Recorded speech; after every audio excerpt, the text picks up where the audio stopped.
नूह हिंसा पर हरियाणा के मुख्यमंत्री का अजीबोगरीब बयान सामने आया। उन्होंने कहा कि पुलिस हो या आर्मी, वो हर व्यक्ति की सुरक्षा नहीं कर सकती हैं। मुख्यमंत्री के इस बयान पर अब विपक्ष निशाना साध रहा है। देखिए, समाज आपस में जब तक सद्भाव नहीं होता तब तक सुरक्षा को एक चैलेंज रहता है। और आप ये मानिए, हर व्यक्ति की सुरक्षा न पुलिस कर सकती, न आर्मी कर सकती, न आप और हम कर सकते। आप कहीं भी चले जाइए, दुनिया में किसी भी देश में चले जाइए, हर व्यक्ति की सुरक्षा पुलिस के द्वारा करना संभव नहीं होता। हमारी 130 करोड़ आबादी है, हरियाणा की लगा लें तो 2,70,00,000 आबादी है। अब 2,70,000 या 80,00,000 आबादी, हमारी पुलिस कितनी है? अब 60,000। नूह हिंसा पर हरियाणा के गृह मंत्री अनिल विज ने कहा कि जिस तरह से गोलियां चलाई गई और हिंसा की गई, उससे तो साफ पता चल रहा है कि दंगे के पीछे इंजीनियरिंग की गई थी।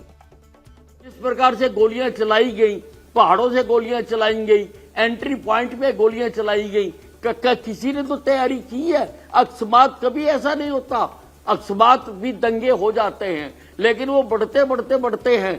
ऐसा कभी नहीं होता कि सभी जगह पर साइमल्टेनियस हो जाए। किसी ने तो उसका षड्यंत्र रचा ना जी। एंट्री पॉइंट पे गुड़गांव से हम फोर्स भेजते हैं, जब वह दंगा हो जाता है तो वो नूह के बॉर्डर पर ही उस पर हमला हो जाता है, वहीं पर गोलियां चलाई जाती हैं। हमारे होमगार्ड के जवान शहीद हो जाते हैं, वहां पर कई पुलिसकर्मियों को गोलियां लगती हैं, पत्थर लगते हैं।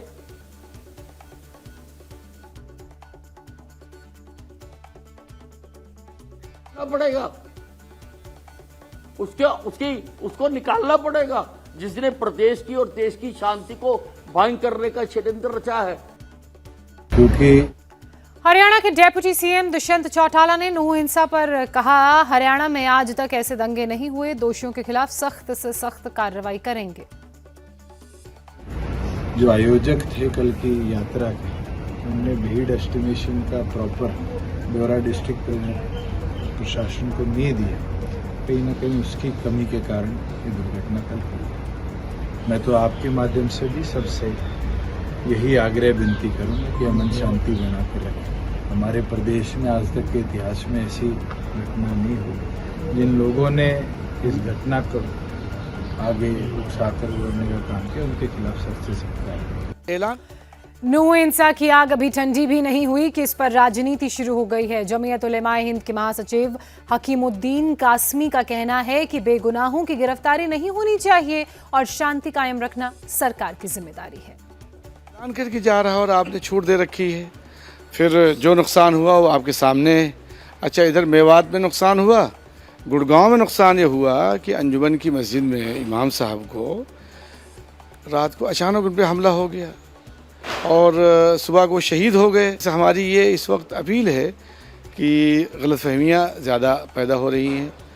जितना जो कुछ हो गया है अब उससे लोगों को बचाया जाए और नाजायज़ गिरफ्तारियाँ जो अंधाधुन हो रही हैं, ख़ास तौर से मेवात और नूह के इलाके में, उससे रोका जाए। जिन गाँव में दबिश हो रही है वहाँ अगर कसूरवार कोई है तो उसे आप ले जाइए, उसकी बहस नहीं।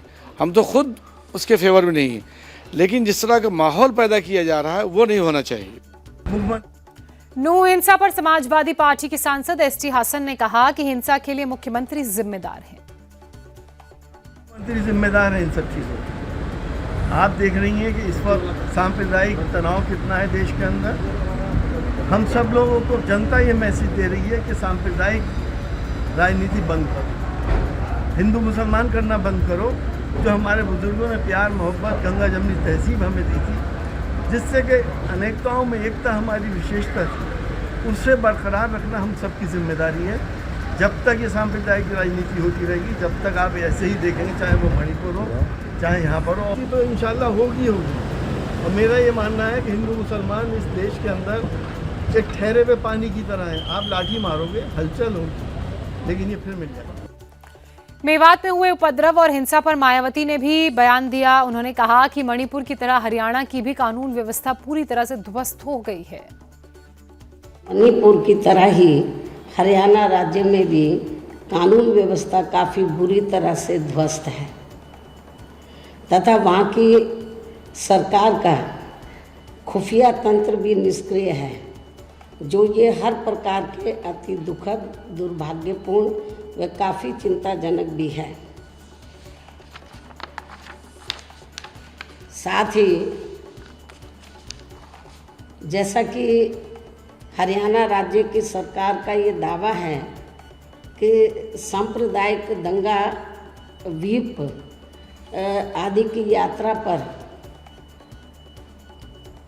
इनके अन्य और सहयोगी संगठनों आदि की यात्रा पर पथराव को लेकर शुरू हुआ,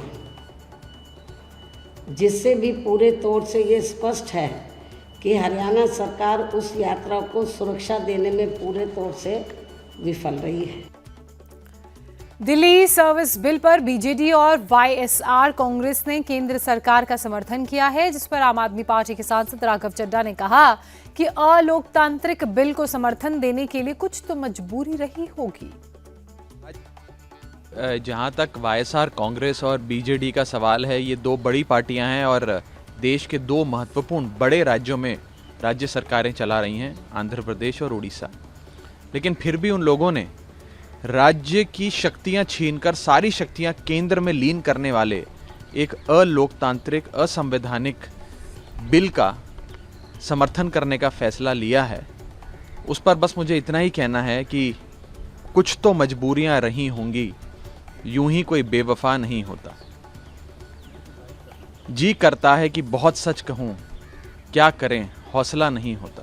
इस खतरनाक कानून को, राज्य सरकार को की शक्तियों को ध्वस्त करने वाले कानून को सिर्फ दिल्ली के परिप्रेक्ष्य से नहीं देखना चाहिए।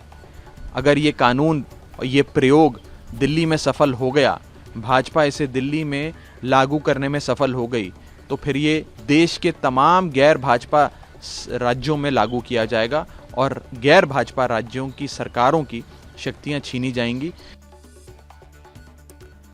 दिल्ली सर्विस बिल के विरोध पर बीजेपी सांसद मनोज तिवारी ने केजरीवाल पर निशाना साधते हुए कहा कि जो अधिकारी उनके घोटालों की जांच कर रहे हैं, उनको हटाने की पावर चाहते हैं केजरीवाल।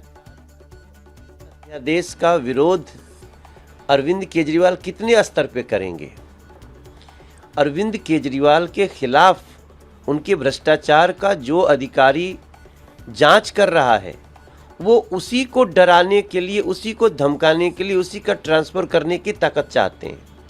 जो यूनियन टेरिटरी में एक कमेटी के पास है, उस कमेटी का नंबर 1 सदस्य मुख्यमंत्री अरविंद केजरीवाल हैं, second chief secretary, third principal home secretary, ये तीनों डिसाइड करके जो भी देंगे वो एलजी उस पर अपना आदेश जारी करेंगे। इसमें किसी को क्या प्रॉब्लम हो सकती है? इसी आधार पे शीला दीक्षित जी ने काम किया, इसी आधार पे साहिब सिंह वर्मा जी ने काम किया और इसी आधार पे हमारे मदन लाल खुराना जी ने, 6 महीना सुषमा स्वराज जी ने। मणिपुर हिंसा को लेकर आईएनडीआईए गठबंधन के 31 सांसद राष्ट्रपति से मिले और मणिपुर को लेकर जानकारी दी और साथ ही एक मेमोरेंडम भी सौंपा। इंडिया गठबंधन के 31 मेंबर राष्ट्रपति जी से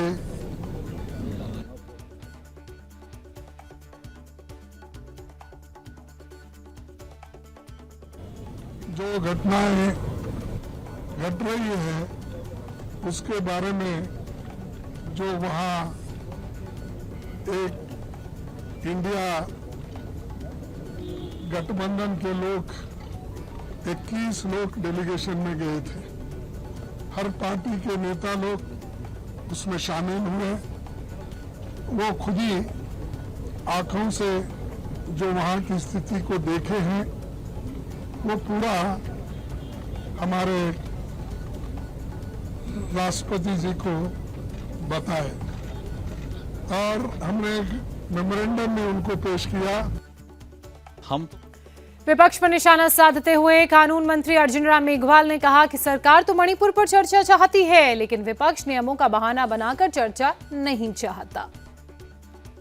पे चर्चा चाहते ही हैं।